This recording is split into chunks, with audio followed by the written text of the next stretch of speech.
Actually, ito, papataba na ako. Papataba na ako ulit. Nagipit ba?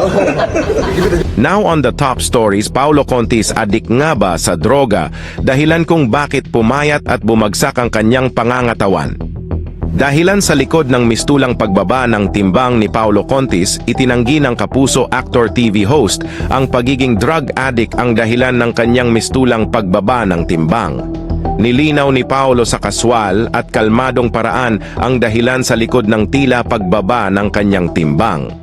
Sa media conference para sa pelikulang Futsya Libre, sinabi ni Paolo na pumayat siya bilang paghahanda sa kanyang papel sa pelikula, partikular na dahil may mga fight scenes ito. Ibinasura niya ang mga chismis na kumakalat na siya ay isang gumon sa droga na iginiit na hindi totoo ang mga ito. After a journey, I had to lose weight for the role, this one, kaya tuloy-tuloy. Kaya hindi po totoong adik ako, he said. Hindi po totoong nag-aadik ako, he added.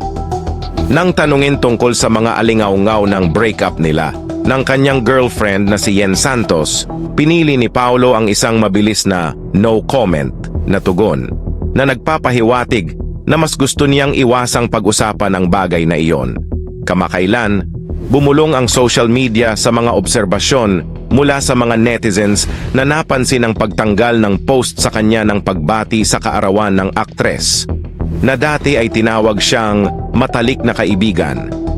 Kapansin-pansin, ipinakita sa Instagram account ni Paolo na wala siyang sinusubaybayan kasama na si Yen. Samantala, si Paolo Contis ay isang aktor, host, singer at comedian na may lahing Italyano.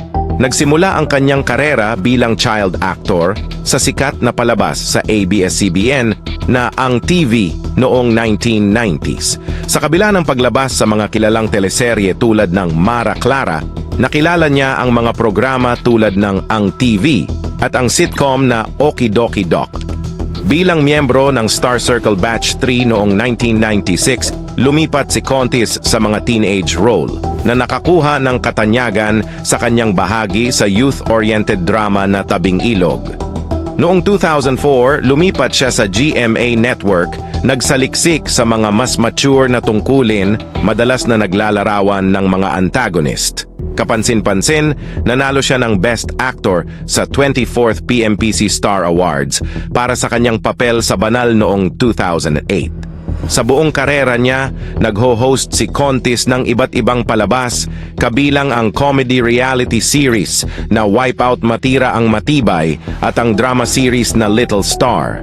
Lumabas siya sa maraming mga drama at sitcom na nakakuha ng pagbubunyi para sa kanyang maraming nalalaman na pagtatanghal.